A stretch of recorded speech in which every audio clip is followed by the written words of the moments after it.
Hoje estamos abordando o tema A Arte de Morrer. Estamos aqui com o Dr. Franklin Santana, que organizou um livro com o mesmo título, A Arte do Morrer, que já conta com 2 volumes. Bom, Dr. Franklin, a questão da comunicação do momento da morte é muito complicado para os médicos, até mesmo para os enfermeiros, que estão com o paciente, com algum acompanhante, talvez na hora. O que fazer para melhorar um pouquinho essa comunicação, para que ela não seja tão fria? Bom, é importante dizer isso, realmente é um dos grandes empecilhos, uma das grandes dificuldades que não só o médico, mas toda a área da saúde enfrenta nesse processo. Aliás, nós, enquanto seres comunicativos, temos muita dificuldade também na nossa comunicação no dia a dia mesmo. Às vezes nós não nos expressamos da maneira como devemos. Então, há que se treinar esses profissionais e dentro desse curso que a gente observa e dentro do próprio livro, há técnicas específicas para você trabalhar a questão da comunicação. Precisamos de pelo menos umas 9 a 12 horas de treinamento para abordarmos a questão da comunicação. A comunicação, eu acho que é um processo, nunca é um evento, você não pode simplesmente chegar, excetuando nos casos em que há morte súbita, que aí não há como você fazer um preparo, vamos dizer, no sentido maior do termo, para essa família, mas em geral nós podemos sim dar essas informações do agravamento do quadro dentro de um processo inteiro que a gente possa sentir esse background da família ou mesmo do paciente com relação a essa temática da morte e do morrer.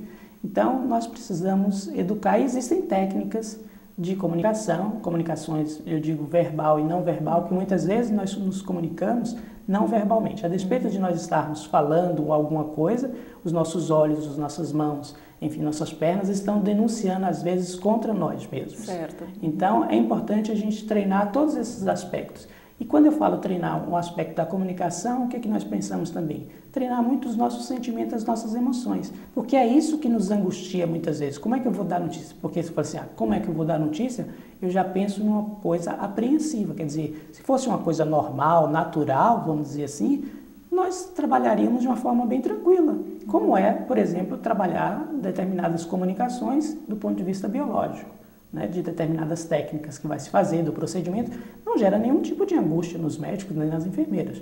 Mas, ao se dar uma notícia que envolve um prognóstico de fatalidade ou mesmo de morte, aí sim vem à tona. Aí nós voltamos sempre para o mesmo assunto. A maior dificuldade que nós temos é trabalhar as questões de morte e de morrer. São os nossos sentimentos, as nossas angústias, as nossas dúvidas com relação a esse assunto que nos gera empecilhos e dificuldades que deturpam as nossas comunicações com o paciente e o familiar. A falta de espiritualidade do médico ou da equipe de enfermagem também influi nesse bloqueio da comunicação?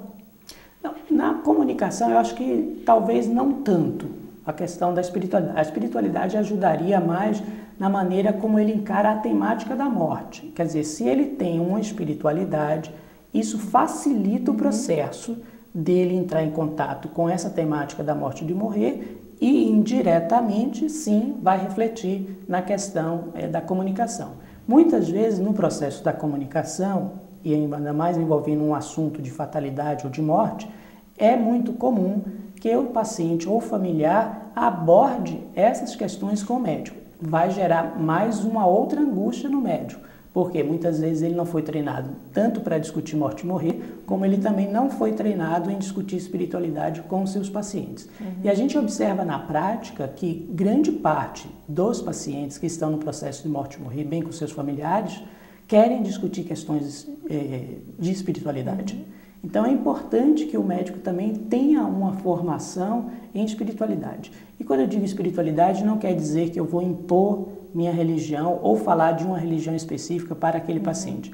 É saber que existem necessidades espirituais presentes naquele instante, não só na hora da morte, mas em qualquer vez que o paciente está internado com um processo de doença, e às vezes também não tem espiritualidade, mas existem necessidades existenciais, que são aqueles pacientes ateus ou agnósticos, e a gente precisa estar atento para esses pacientes, porque também a gente tem que observar e respeitar as preferências, vamos dizer assim, e as particularidades de cada ser humano.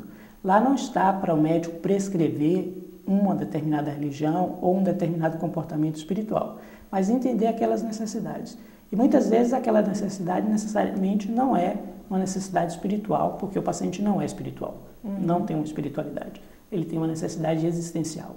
E a gente tem que também ser treinado a buscar e atender essas necessidades.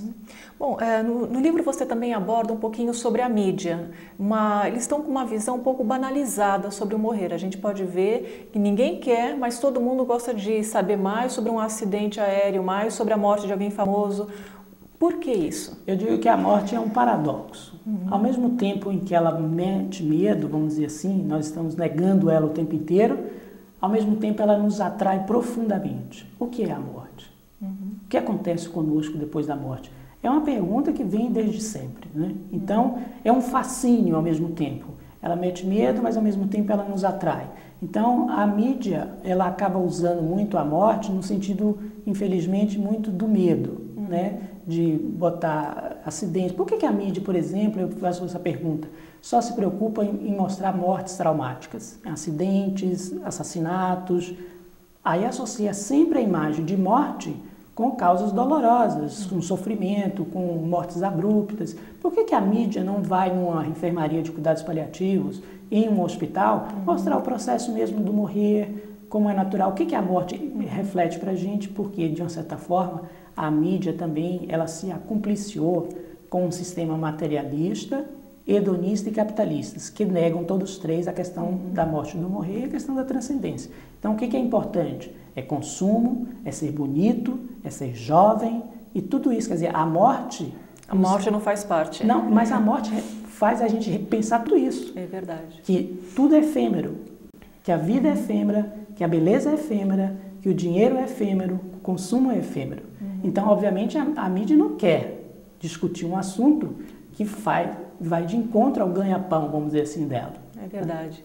Bom, doutor Franklin, a gente ficaria horas conversando com esse tema que é super rico e bem interessante, mas nossa entrevista chegou ao final. Bom, já que o nosso quadro de entrevistas fica por aqui, você pode deixar registrado a sua opinião no e-mail do programa cienciaespiritualidade@tvmundomaior.com.br.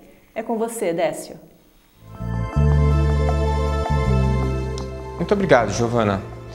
O que será que existe por trás desse medo da morte? A verdade é que existem 4 grandes aspectos. A morte sobre o aspecto físico. O medo da morte é instintivo.